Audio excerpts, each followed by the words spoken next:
Rafael Nadal's wife just broke her silence, and the tennis world was completely unprepared for what she said about Alexandra Eala. Nobody expected the most private woman in tennis to speak publicly about a 20-year-old girl from the Philippines, but when Mery Perelló finally did, quietly, emotionally, without warning, it said everything about what Eala had truly become. This is not simply a story about tennis, this is a story about legacy, about a champion who retired and left behind something far more powerful than any Grand Slam trophy, about a young woman who was handed an opportunity and turned it into history. And it is a story about one comment, one silence finally broken, that reminded the entire tennis world why Rafael Nadal's greatest achievement may not have happened on a court at all. The foundation of everything to understand why Mery Perelló's words carry the weight that they do. First, need to understand what the Rafa Nadal Academy actually represents, not simply as a tennis school or a business, but as a philosophy, a way of life built into the red clay of Manacor, Mallorca, the same clay that built one of the greatest competitors the sport has ever produced. Alexandra Eala was born on May 23, 2005 in Quezon City, Philippines. She came from a sporting family. Her mother, Rosemary, had represented the Philippines in swimming at the Southeast Asian Games, but it was tennis that called to her, and it was one specific institution that would shape everything she became. She was 12 years old when she arrived in Manacor with her brother Michael to begin training at the academy. Think about what that decision actually required: a 12-year-old girl leaving the Philippines, crossing the world, arriving in a small Spanish town where she did not speak the language and did not know the culture, carrying nothing but the sport she loved and the belief that this was where champions were made. For 6 years she trained on those courts, she studied in those classrooms, she grew up inside that environment, absorbing a philosophy built on relentless work, physical discipline, and mental resilience. The values that had made Nadal a legend were woven into her development every single day. In 2020, at just 14, she won the Australian Open junior doubles title alongside Brisk Nugroho and repeated the achievement the following year at Roland Garros. In 2022, she made history by becoming the first Filipino to win a junior singles Grand Slam title, claiming the U.S. Open Girls Singles Championship. The entire Philippines celebrated for Eala.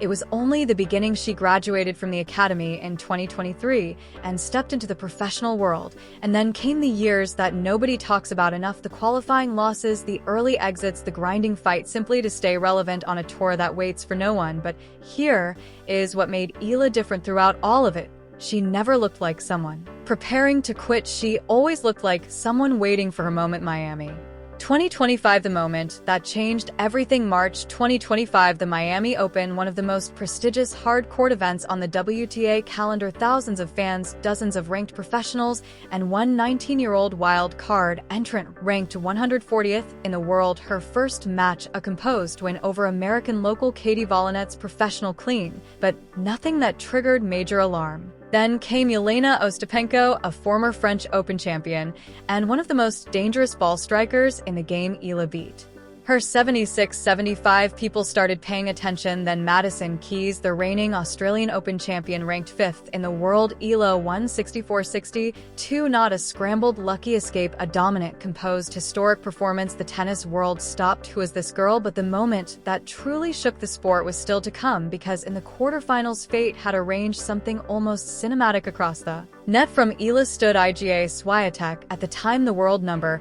2, a 5-time Grand Slam champion and a woman who had attended Eala's graduation ceremony at the Rafa Nadal Academy just 2 years earlier. Invited by Nadal himself 2 years after sitting together at that ceremony in Manacor, they met on court in Miami. Eala won 62-75 to secure a historic place in the semi-finals. The stadium erupted, the internet exploded, and somewhere in Mallorca on the island, where a retired champion was living quietly with his family, a phone lit up with notifications. Nadal messaged her. It was the first time he had ever reached out personally. Rafa messaged me, Eala said in a later interview. It was the first time he ever messaged me personally, so that was a shock to see. Funny story, I only saw it a couple of days later. It was exciting to see his notification. The man who had retired from professional tennis barely 5 months earlier was watching, and so was his wife, who Mery Perelló actually is. The tennis world has a habit of overlooking her. That is a mistake. Maria Francisca Perelló, known to the world as Mery Perelló is from Mallorca. Just like her husband, she studied business management at the University of the Balearic Islands and went on to complete postgraduate studies at ESAID in Barcelona. She was not a passive figure in the background of photographs. She was, and remains, a woman of genuine substance. Mery joined the Rafael Nadal Foundation in 2012, rising through the ranks from project manager to CEO in November 2019. The foundation is dedicated to helping children unlock the transformative power of sport and education, and Mery has been its driving force behind the scenes for over a decade. That means she was not watching Eala's Miami Open run simply as a fan. She was watching it as someone who understood precisely what the academy represented. She had been present at the fundraisers, the programs, and the development plans. She understood what it cost in time and resources, in sustained belief, to build a young athlete from the ground up. At his retirement ceremony, Nadal spoke directly about her. "My wife, Mery, we have been together for 19 years. Thank you for everything. I think you have been the perfect partner throughout all these years. Coming home every day and seeing my son grow has been a source of strength that truly kept me alive and gave me the energy to keep going." That is who Mery is. Not simply a wife, the anchor, the person who held the entire ecosystem of Rafael Nadal as a champion, as a human being, as a family man, together through nearly 2 decades. In August 2025, Rafa and Mery welcomed their second child, together, a son named Miguel, named after Mery's late father, who had passed away in April 2023. Their life had moved into a new and quieter chapter, private, peaceful, and family first. So when Eala's name began trending globally, when the girl from Quezon City, who had grown up in their academy, began rewriting history, Mery watched it all unfold from a perspective no one else in the world shared.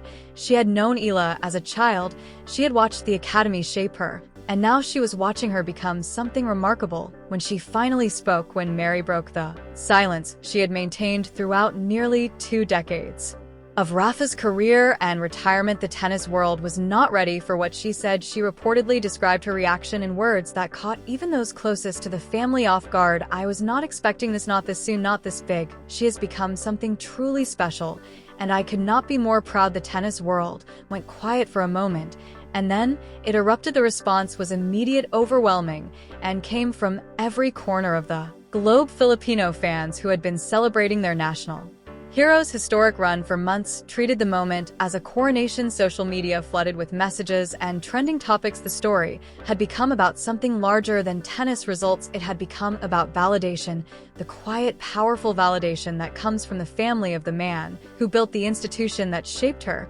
Because here is what people truly understood: this was not a congratulatory post from the academy's marketing team. This was not a carefully worded public statement designed for maximum reach. This was Mery, the woman who had stood behind 19 years of Rafael Nadal's career without making public statements of any real significance. A woman who chose privacy over attention at almost every turn. A woman whose silence had been its own form of meaning throughout all those years. When someone that deliberate and measured speaks, when someone who has guarded their words so carefully chooses to use them for you, it means something entirely different from any award or ranking or trophy could convey. The tennis community debated the significance. Some said it was a natural human response to a beautiful story. Others argued it was something more, a signal from the Nadal family through Mery's voice that Eala was not merely a product of their system, she was a validation of everything they had believed in when they built it. The poetic weight of the full circle. By the close of 2025, the numbers told a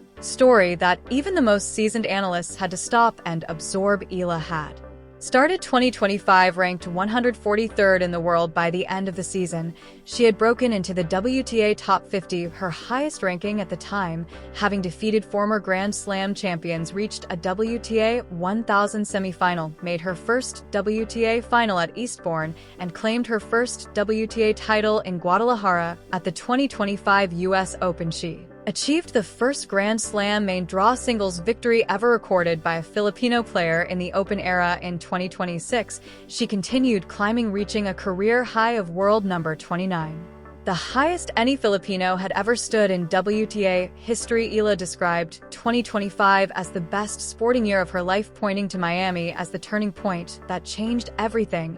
And in the same breath, she described the training session with Nadal at year's end as a dream. She had never dared allow herself to fully imagine. Training with Rafa is something people and young kids can only dream about it. was an incredible pleasure to share the court with him. Consider the poetic weight of that moment. The girl who had arrived at his academy at 12 years old, who had grown up on his courts, who had carried his philosophy into every match she ever played, who had made history while he watched from retirement, and then at the close of her breakthrough year, she was back on court with him, not as a student, but as a professional, as an equal, as living proof that the system he had built actually worked in the deepest way he had hoped it might. Mery Perelló watched all of it unfold. She understood its layers in a way very few others could. She knew what the Academy had invested. She knew the personal belief Rafa had placed in this young woman's future, and she knew what it felt like to watch someone carry a legacy forward with grace and courage, because she had spent 19 years watching her husband do exactly that.